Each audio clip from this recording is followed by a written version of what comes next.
Buen día, a mi grupo le correspondió la estrategia de Zero Trust Security. Mis compañeros son Eduardo Patiño, Nicolás Cortés, quien les habla Javier Carrillo. Entonces, cuando hablamos de Zero Trust, hablamos de un cambio de paradigma, en donde tenemos la frase la confianza es una vulnerabilidad y tenemos, pues como quien dice, estas dos representaciones, el cual es una casa que representa el modelo anterior, en donde si uno tiene la llave entra y una vez dentro nadie pues está pendiente o lo va a vigilar.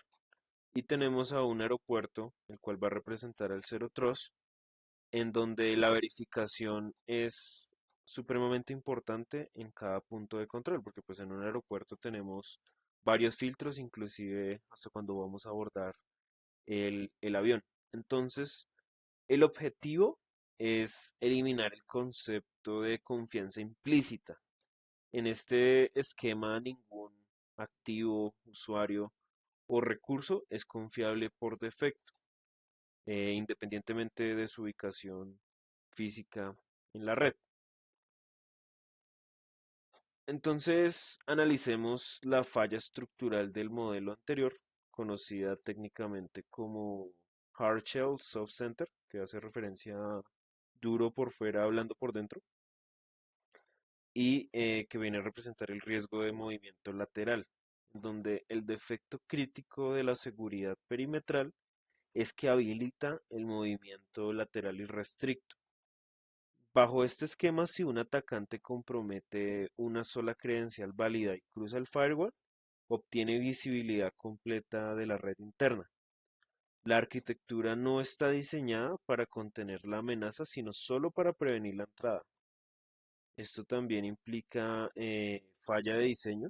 El error radica en proteger el medio de transporte, el cable de la red, en lugar de proteger el activo, que es el dato. Y dado que los datos hoy residen en entornos híbridos y móvil, el perímetro físico ha perdido su eficacia como control de seguridad primario. Entonces, definimos Zero Trust bajo el principio rector, nunca confíes, siempre verifica. Esta estrategia se sustenta en tres pilares técnicos que transforman la gestión de accesos. La verificación explícita es el primer pilar, que se abandona la autenticación estática. Cada solicitud de acceso debe validarse utilizando la totalidad de los datos disponibles. Estos datos disponibles son la identidad del usuario, estado de seguridad del dispositivo y anomalías de comportamiento. Aquí la criptografía es el habilitador clave mediante el uso de certificaciones de certificados digitales. El segundo es la identidad como perímetro. Desacoplamos la seguridad de la infraestructura de red. El nuevo perímetro de control es la identidad criptográfica. Si la entidad no se puede validar matemáticamente, el acceso se deniega, aunque el usuario esté físicamente en la oficina. Y tenemos el principio de menor privilegio, que se limita el acceso estrictamente a lo necesario. El usuario solo ve la aplicación que necesita para trabajar, reduciendo la superficie de exposición ante un incidente. Entonces, para comprender la madurez del modelo, revisamos su evolución cronológica. Entonces, tenemos que en 2004 el concepto surge con la iniciativa de desperimetrización. Este foro de expertos predijo la obsolencia de los muros corporativos y planteó la necesidad de protocolos de seguridad centrados en los datos, anticipándose a la era de la nube. Luego en 2010 hubo una formalización del concepto con John Kinderbach, analista de Forrester Research. Estructura formalmente el modelo de Zero Trust, en donde su tesis establece que todas las interfaces de red deben tratarse como hostiles. Kinderbach demostró que la distinción entre tráfico interno y externo era artificial y peligrosa, y pues esto hizo que sentara las bases de la arquitectura actual. Luego tenemos pues ya lo que es del concepto de la normativa, que es la transición de la teoría a la práctica, y pues esto tiene dos hitos. De 2009 a 2014, tras el ataque de Operation Aurora, Google implementa Beyond Corp. Este caso de estudio demostró la viabilidad técnica de eliminar las VPNs corporativas, ya que Google reemplazó el control perimetral por un control de acceso basado en el contexto del dispositivo y el usuario, que valida el modelo a escala global. Luego, en 2020, el modelo alcanza su madurez normativa con la publicación del estándar NITS 800-207.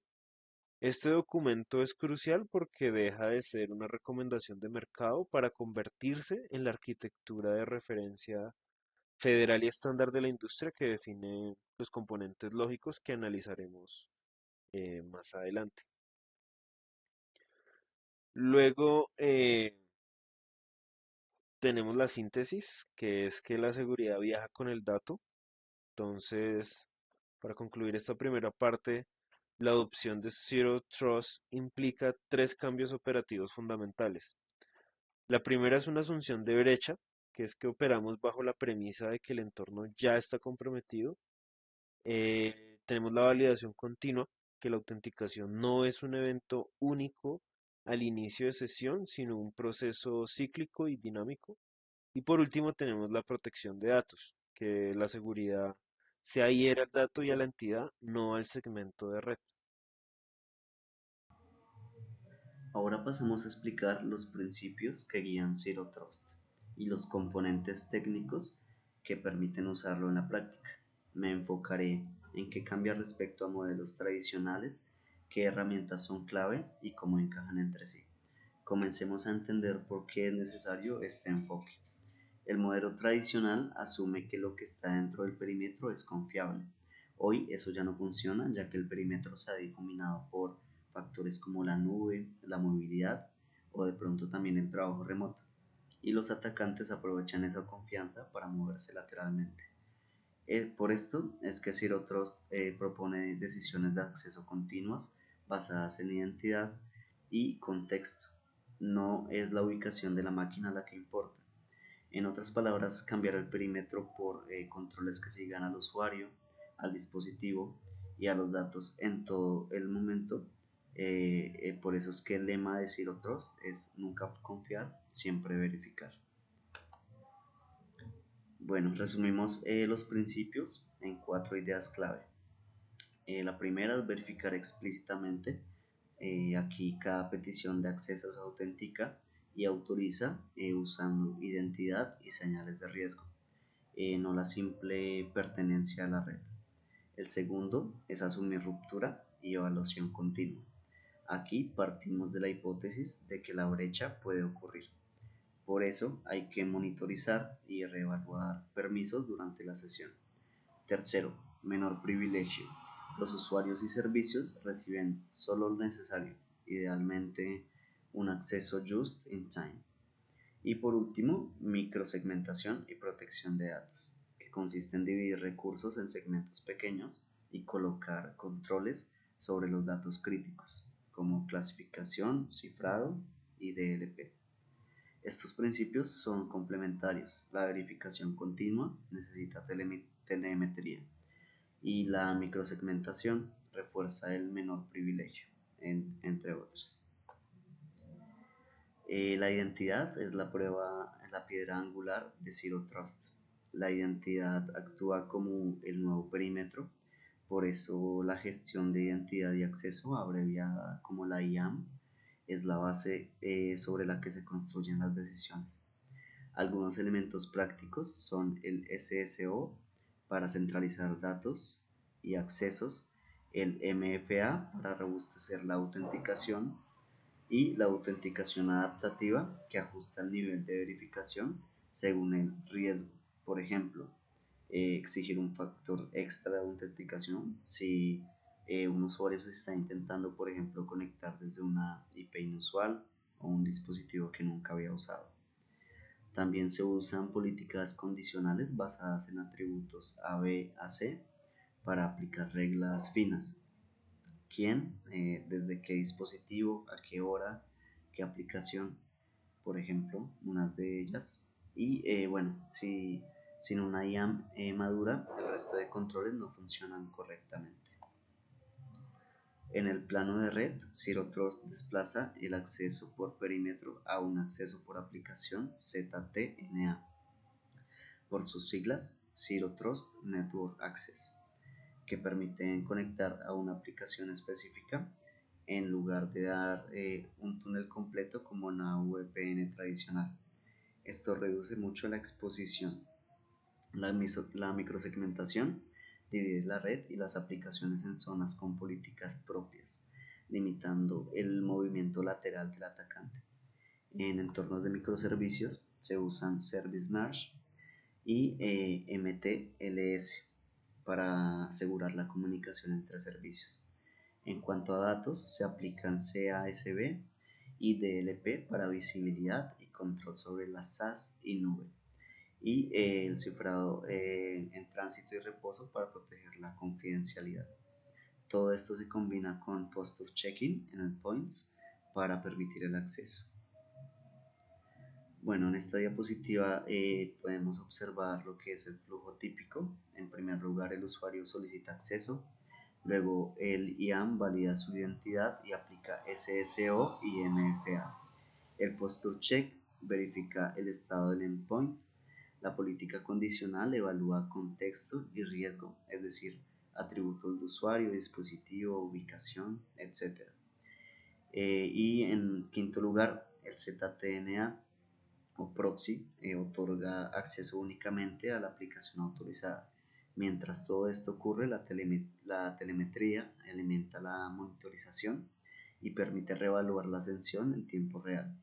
Si se detecta una anomalía, SOAR puede automatizar acciones, revocar por ejemplo el token o aislar el endpoint. También podría de pronto exigir que el usuario se vuelva a autenticar. Este flujo muestra por qué Zero Trust es una orquestación de decisiones y datos y no solo un product stack. Implementar Zero Trust tiene retos reales: integrar herramientas legacy, manejar el ruido y volumen de la telemetría, además de absorber costos y cambios organizacionales. Las recomendaciones prácticas que damos son empezar por consolidar el IAM y el MFA primero. Luego hay que priorizar los datos críticos. Primero protegemos la información más sensible. Y por último, implementar incrementalmente y escalar gradualmente. En resumen, Zero Trust reduce la posibilidad o la probabilidad de movimiento lateral y limita daños que puedan ser, digamos, causados por atacantes, pero requiere un enfoque disciplinado con tecnología, procesos y gobernanza. Bueno, avanzando, tendremos las fases de implementación. Para esta implementación de Zero Trust Security hemos decidido dividirlo en 5 fases. El objetivo es pasar de un enfoque de confianza implícita a una verificación continua, mínima exposición y teniendo un control dinámico del acceso. Digamos, tenemos la primera fase, esta es de evaluación y planificación. Aquí vamos pues cómo establecer una línea base. Lo primero va a ser inventariar actores e identidades humanas, no humanas, activos y cargas de trabajo, aplicaciones, dispositivos y muy importante los datos y sus flujos. En este mapa pues nos dice qué proteger, dónde están las dependencias, dónde colocar puntos de aplicación de políticas. Por ejemplo, NIST pues nos recomienda precisamente iniciar identificando actores, activos y procesos clave. Luego formular políticas para un caso candidato antes del primer despliegue. Por otro lado, en paralelo, vamos a clasificar información sensible, evaluar riesgos y seleccionar un piloto de bajo impacto para iniciar. Ya por último, pues la idea es tener un entregable en esta fase. Este entregable sería doble, un inventario confiable y un mapa de flujos críticos con una matriz priorizada. Sí es una métrica simple, pero ya es un terreno preparado para decidir políticas y controles iniciales. Bueno, ya entrando en nuestra segunda fase, pues el siguiente paso para fortalecer sería pues nuestro perímetro de identidad, esto con todos los controles de identidad y acceso vistos ya previamente. Para esta fase, pues vamos a implementar una autenticación multifactor que sea resistente al phishing y al SSO. También, pues bueno, a partir de eso se van a asignar roles, básicamente de autenticidad. Esto pues nos da decisiones explícitas y continuas, no solo en el inicio de sesión, sino durante una sesión cuando van cambiando las señales. Ya para accesos privilegiados, aplicamos el Just in Time con aprobaciones y registro de sesión, porque pues aquí, pues porque bueno, con Zero Trust pues descansan las decisiones del Policy Engine que necesita entidades y atributos confiables para calcular la confianza y los puntos de aplicación. Digamos aquí las métricas que tendremos será el porcentaje de usuarios resistente al phishing, de aplicaciones críticas y de accesos privilegiados con JI. Continuando con nuestra tercera frase, es una frase de segmentación, de postura de dispositivos. Con una identidad ya fortalecida, pues vamos a reducir como nuestra superficie de exposición.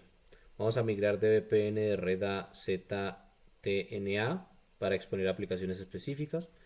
El usuario ve y accede no solo a lo que está autorizado nada más.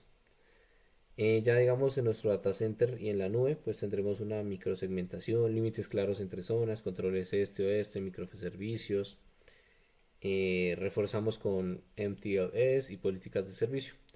La postura del dispositivo se vuelve una señal política, se validan parches, integridad, configuración ante y durante el acceso. Eso pues describe precisamente la evolución de macrosegmentación y pues la orquestación, una orquestación más automatizada. Las métricas en esta fase pues serán el porcentaje de accesos internos vía ZTNA versus VPN, número de segmentos con políticas explícitas y pues el cumplimiento de la postura de los endpoints y los porcentajes de flujo de este o este. Ya bueno, avanzando, tenemos nuestra fase 4, es una fase de monitoreo continuo y respuesta, ya que bueno, Zero Trust exige una verificación continua, ya por tanto vamos a centralizar nuestra telemetría de identidad en ZTNA, endpoints, red y aplicaciones en el SAME. Vamos a aplicar una analítica de comportamiento y orquestar respuestas automáticas con SQAR, revocar tokens, forzar reautenticación, aislar endpoints y ajustar políticas cuando cambian las condiciones de riesgo. Para esta fase, bueno, planteada, encontramos que NIST nos recomienda comenzar con un despliegue de modo observación e ir ajustando nuestro motor de confianza para minimizar falsos positivos y posibles infracciones. Por último, bueno, esta capa sería la que convierte nuestras políticas en una defensa viva y adaptable.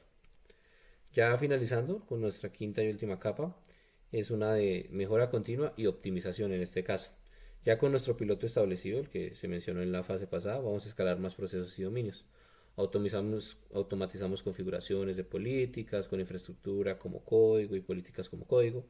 Reforzamos la gestión de claves y el cifrado. Adicionalmente, pues damos una cobertura más amplia de datos, a terceros, a cargas de trabajo y ejecutamos pruebas periódicas de eficiencia y errores.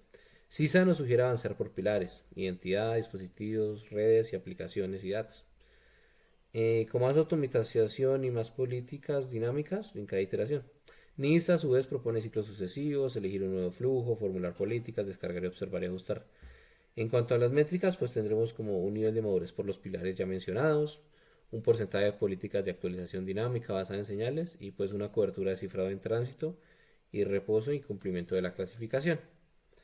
Ya pues finalizando, resumiendo, pues estos, digamos, sería como el punto de esta implementación, pues es primero entender y priorizar, segundo brindar identidad y acceso, tercero segmentar, verificar postura, cuarto observar movimiento lateral, quinto pues sería mejorar y escalar. Ya para eso, pues con eso terminaremos nuestra sustentación, exposición de Zero Trust Security.